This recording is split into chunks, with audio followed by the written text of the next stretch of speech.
Hello friends, it's me, and today let's be adults here and talk about candy during Halloween together.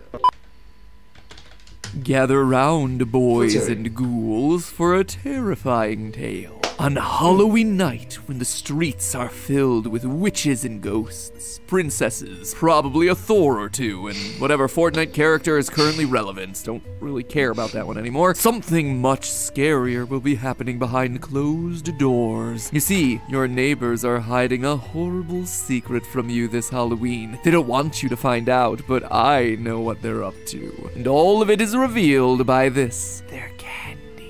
Let's just say, don't trust your neighbors. Viewer beware, you're in for a scare. Halloween team. Hello Internet, welcome to Food Theory. Hello Internet, welcome to Food Theory. Hi. The cool house on the block that gives away the full-sized candy bars. It's that time of year, my friends. There's a chill in the air, the leaves are changing color, your favorite YouTuber has suddenly decided it's cool to upload again because Q4 CPMs are up. Q4 CPM is up, so if you're watching this, I just recently passed 1.8k subscribers, so yay! I'm waiting to 10k subscribers until I monetize my channel, so no!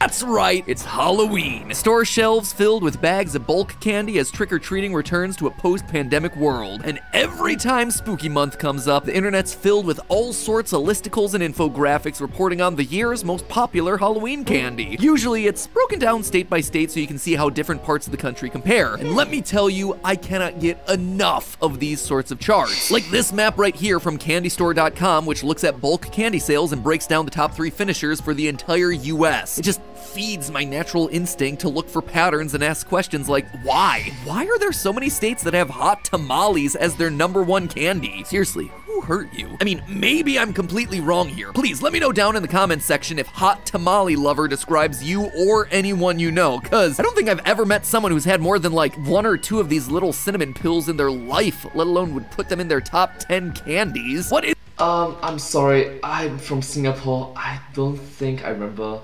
I've not tried it before. I'm sorry.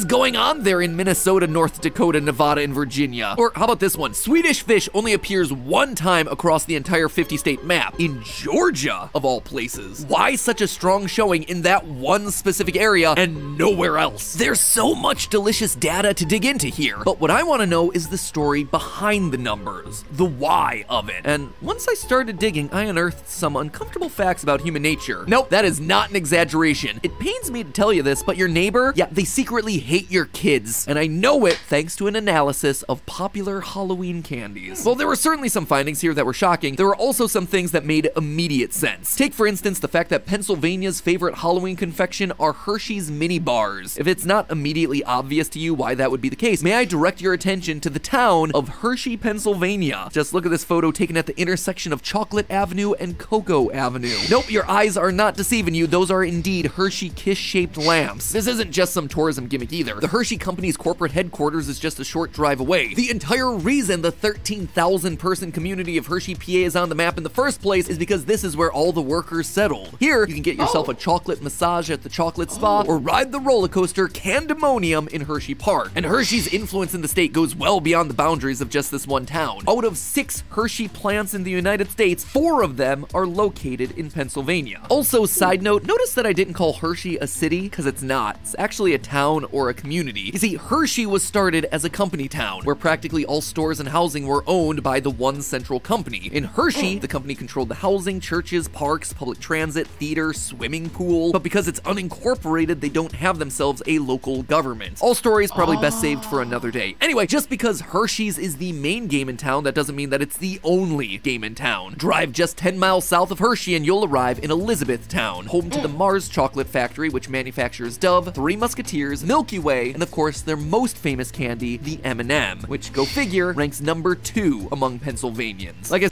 Oh, me, I've tried M&Ms before. It's great. It's great! Oh, it's a different brand. Sorry. said, some trends are easy to explain. That kind of location-based loyalty got me wondering if it might be a possible explanation for Georgia's Swedish fish affinity. But according to all the research that I've done, the Swedish fish that get shipped around North America all come from a factory in Ontario, Canada. So if it's not location-based loyalty, what is the reason? Well, I started by looking backward for the first date that Swedish fish weren't in the #1 position for Georgia. I just like it that my pets walk backwards sometimes, like what was it? Reverse engineering. Took me back to 2019. At the time, Georgia was more of a Jolly Rancher state. So what changed to put the gummy groupers into the top spot? I suspect it might all be because of one man's unintentional public relations campaign. You see, in November of 2019, so after the Halloween 2019 data was in the books, a University of Georgia football player named Jordan Davis went viral. Hi, Jordan Davis. After he was caught munching Swedish fish on the sidelines. This player and this moment got a lot of local news coverage. Apparently, it was his favorite candy, so this 336-pound defensive tackle molded it into a core part of his identity as an athlete. Check his Twitter bio and you'll see that he describes himself as two things: jersey number 99 and Swedish fish connoisseur. A news segment leading up to the NFL draft earlier this year described him as a man of two loves: football and Swedish fish. That's a perfect catch. Basically, he's a hometown hero who now plays professional ball. Knowing this, people just shower him with Swedish fish at games. Like this moment in 2021 when a kid on the sidelines handed him a bag. So am I— Aw, that's quite nice. saying that one Georgia footballer #influenced the entire state of Georgia to propel Swedish fish to stardom? Not exactly. The candy was already popular enough to be ranked #2 back in 2019. But it is interesting that both Swedish fish and Jordan Davis rose together after Halloween 2019. Just saying that the local reporting of him and his candy preferences may have been the thing to push Swedish fish over the edge to lock in the #1 spot for the last couple of years. So that's some local data, but what about the big trends? What were the nationwide patterns in the data? Are hotter states less likely to buy chocolate for fear of it melting? Are states with worse dental records the ones sucking down gummy worms and other chewy, sticky, and sour candies that have been shown to be the worst possible option for your teeth? As it turns out, no. I took all the candy ranking data and added in stats like average household income, dental hygiene scores, obesity, average yearly temperatures, and a few other data points for each state. And then I threw the whole thing into a pivot table. Now, for those of you who don't know, pivot tables are easy ways to slice, mix, and analyze large groups of data to try and find interesting trends. And what I found was nothing. Sure, there were plenty of individual data points that I could cherry pick as evidence to support a theory or another, but looking at the overall picture, there didn't really seem to be any strong correlations. For example, I agree with my pets. If you want to cherry pick on a couple of stuff, you can in a pivot table, but it doesn't make a significant difference. If it doesn't make a significant difference, it's just insufficient evidence to back it up. So, yep. The more you know. Thank you. Example, I looked into a state's favorite candy and saw if it had any relation to their dental health records. No correlation. If anything, other factors that we looked at in the data, like poverty rate, seem to do a far better job of predicting dental health. Not surprising, considering that people with low income are far more likely to be without dental insurance. Same story with hot states and chocolate, or states with more kids having a higher ranking for sour flavors. Nothing. No significant correlations no matter how I cross the data. Not only that, but none of my theories could explain completely bizarre trends, like the fact that so many states seem to have a thing for hot tamales. It was in the top 3 candies for 11 states. Not only that, but none of my theories could explain some completely bizarre trends in the data. I mean, I'd expect maybe 1 or 2 as some sort of weird outlier, like Louisiana's #1 pick of lemon heads. But 11 states actively choosing hot tamales? And don't even get me started on candy corn. Fortunately, no state was crazy enough to have candy corn as their #1 Halloween candy of choice, but a whopping 11 had candy corn rankings of 2 or 3. Again, have you or anyone you know ever ranked candy corn as that high amongst your favorites? Yeah. Similarly, I'm from Singapore. I'm very sorry. I have not. I'm sorry. Me. Because they're delicious, okay? Little striped layers of candy goodness. Honey or butter toffee or whatever. I haven't really quite pinned the flavor yet. But if you don't like them, leave. You stay out of this, Aaron Hansen. But seriously, Yeah, I'm sorry. I'm from Singapore. Sorry.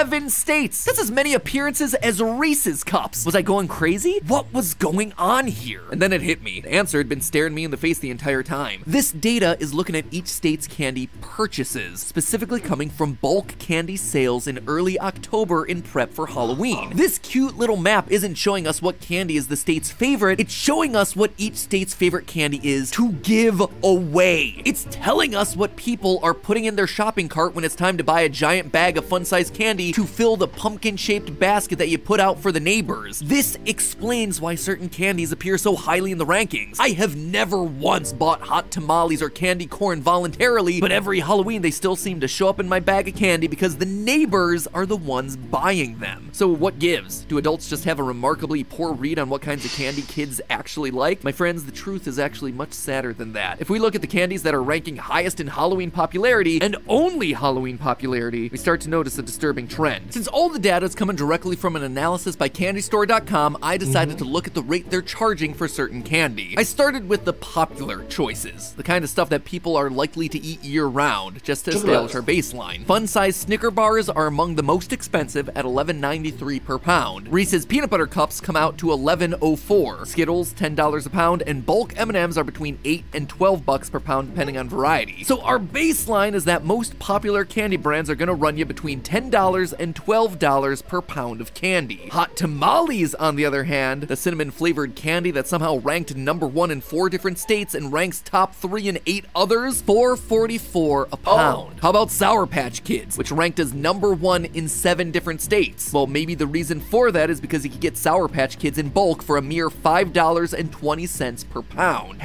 Oh, half! Nearly half lah, but half! Wow.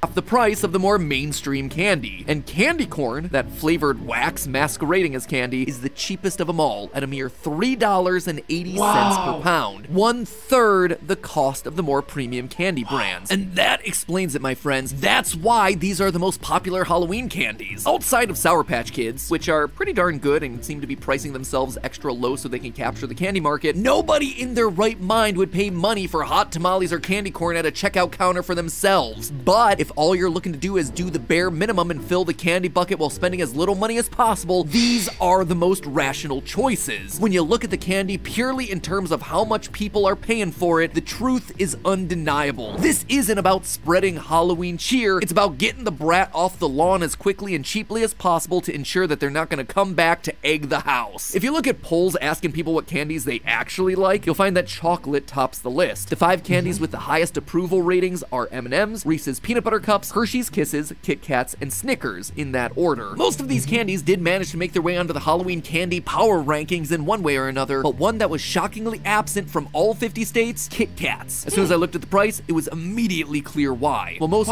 premium candy brands are gonna run you between $10 and $12 a pound, Kit Kats were by far the most expensive. A whopping $14.40 a pound, 20% more expensive than the already pricey Snickers. This also explains all the other contradictions in our data, like why we weren't able to establish a clear link between a state's candy rankings and their dental health. It's because the candy that's being bought at Halloween isn't necessarily the candy that's being eaten year-round. Same thing with the temperature trends. Hot states are more than happy to pawn off that melted Butterfinger to the next door kid. Chocolate fingers aren't gonna be their problem after all. In short, if you're looking to min-max Halloween by buying the cheapest sugar available, now you know that you're in good company. Sure, you might not be giving out the favorite candy of the night, but hey, it'll suffice. That said, with Halloween finally fully back this year, consider spreading the spirit of the holidays by giving the people what they really want, M&Ms. Inexpensive, yet popular. Because remember, saving money is one thing, but no one wants to wake up to a lawn full of free toilet paper. But hey, you know what's inexpensive and allows you to eat fresh, healthy, home-cooked meals? Our sponsor for today's episode, HelloFresh. With HelloFresh, you get fresh, pre-portioned ingredients and seasonal recipes delivered straight to your doorstep. When you think about it, it's kind of like reverse trick-or-treating. The food comes to you instead of you going to the food. Let's just say that some of us aren't the most confident in the kitchen. You ready for some Hello Freshness? Oh, you can tell I'm ready. I got my spatula. Chefs are compensating for something.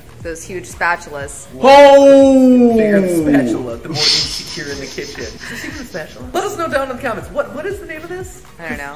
It's not a spatula. Others can be pretty picky eaters. This is where we are with food exposures with Ollie. My plate, Matthew's plate, Ollie's plate. And some of us are cats. You know who else is ready for this HelloFresh meal? Well, regardless of who's in the kitchen that night, HelloFresh is gonna have you covered with kid-friendly meals that are picky eater-proof, fit and wholesome meals that are diet-proof, and vegetarian or pescatarian meals that are meat-proof, I guess. Best of all, HelloFresh's meals are done quickly. Fall is our busiest time of year between out-of-town visitors and extra end-of-the-year videos, so there's not a whole lot of time for wasted cooking. But with HelloFresh providing the meals and easy step-by-step instructions, we're able to have food on the table in around 30 minutes. So if you're interested in impressing the family with delicious home-cooked meals this holiday season, without all the hassle of having to plan out the meals and go out and get the ingredients and measure them out and all that stuff, go to HelloFresh.com and use the code FOODTheory65 to get 65% off plus free shipping. Not only are you getting quick, healthy, delicious meals for the holidays, with the money that you save, you're gonna be able to buy some better Halloween candy for the neighborhood kiddos. No more cinnamon pills and fondant corn for the kiddos from this household, my friends. We're going straight for the good stuff. Again, that is HelloFresh.com and use the code FOODTheory65 to get that 65% off plus free shipping. And as always, my friends, remember, that's just a theory. A food theory. Happy Halloween. Oh, thank you so much for watching this video. I'm just glad that MadPat think about it through this question. Think through these questions properly in which maybe if he can't tackle it this way, he backtrack a bit and re-engineer. Yeah, so to be honest, I sort of agree with the individuals who does that. The decision is very rational. Very rational. Anyways, thank you so much for watching this video. If you do like this video, please remember to like, share and subscribe to my channel and comment down below if you have any share with us. Down below. Don't forget to follow my channel. I hope to see you in my next video. But hey, that's just a theory. A food theory. Bon appetit. Thank you. And I hope to see you in my next video. Bye. Subscribe.